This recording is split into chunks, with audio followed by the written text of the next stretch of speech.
এই চলো, কামান।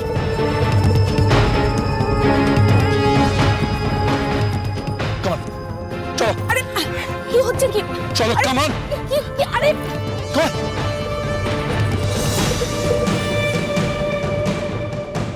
কামান, কামান, চলো। How dare you? How dare you? Stop it, please stop it. কি হচ্ছে এটা? কেন মারামারি করছো তোমরা? ওয়াই?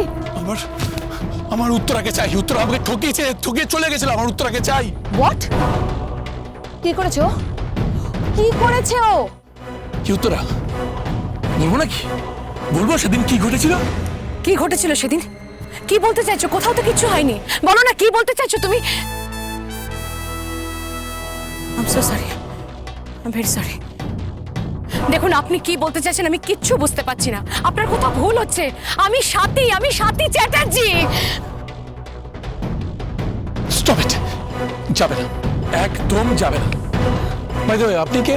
আমি ওর দাদা। And she is my wife. ও, আপনাকে একটা কথা বলি। কি কথা?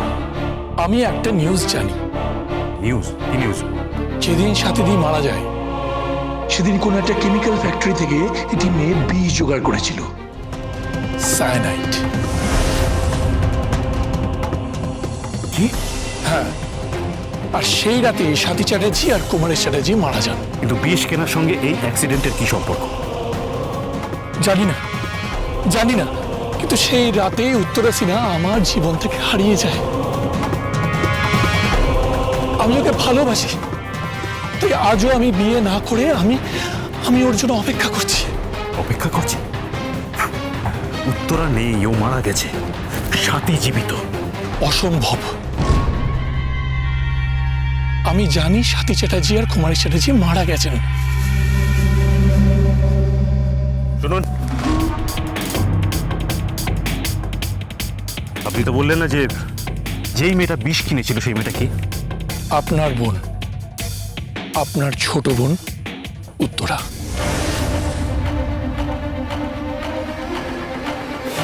উত্তরা বিষ কিনেছিল? উত্তরা?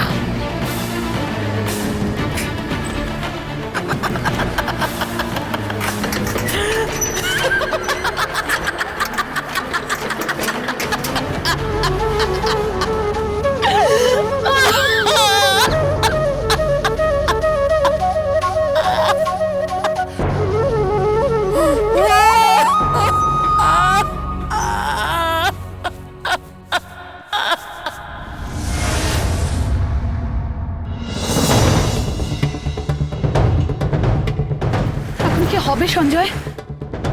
আচ্ছা, ছেলেটা যে কথাগুলো বলে গেল আমার তো কিছুই মাথায় ঢুকছে না। আমার মাথা কাজ করছে না। আরে আমারও তো তাই। পুরো ব্যাপারটাই আমার ধোঁয়াশা লাগছে। আমি তোমায় বলেছিলাম না এখানে খুব বড় একটা রহস্য লুকিয়ে আছে। এখন কি করবে ভাবছো? ওই তিয়াসের কথাগুলো মেলানোর চেষ্টা করছি, কিন্তু কিছুতেই অঙ্ক মেলাতে পারছি না। আচ্ছা আচ্ছা, আমরা যদি ধরে নিই যে তিয়াস আমাদের সব সত্যি কথা বলেছে, তাহলে তো সব থেকে বড় প্রশ্ন যে এখানে উত্তরার উদ্দেশ্যটা কি? তুমি একবার ভাবো, এই যে পটাশিয়াম সায়ানাইড, এই যে অ্যাক্সিডেন্ট, এই যে পরপর যা হচ্ছে, সঙ্গে আমি বলছি আমার কেন জানি না মনে হচ্ছে যে এর পেছনে কোনো একটা খেলা খেলছে, কেউ একটা কোনো গেম খেলছে। যে যাই খেলা খেলুক, আমি আমার গেমটা নষ্ট হতে দেব না, কিছুতেই না।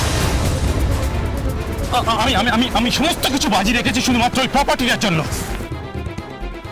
শুধুমাত্র ওই প্রপার্টিটার জন্য। আর আমার এই পথে যে বাধা হয়ে আসবে তাকে আমি সরিয়ে দেব, জাস্ট সরিয়ে দেব।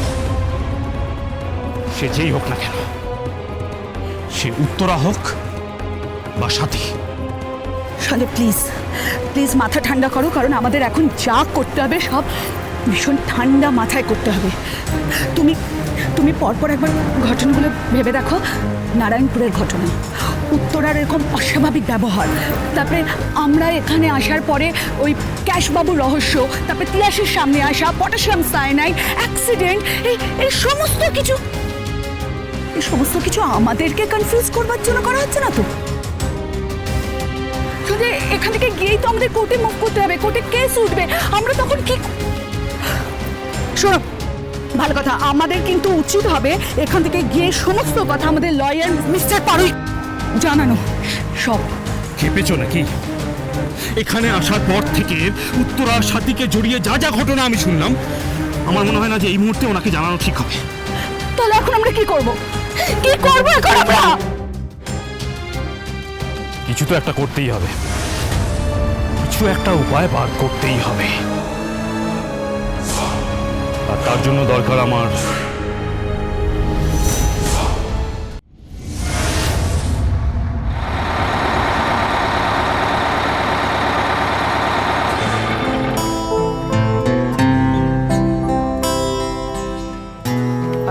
চল তাড়াতাড়ি চল।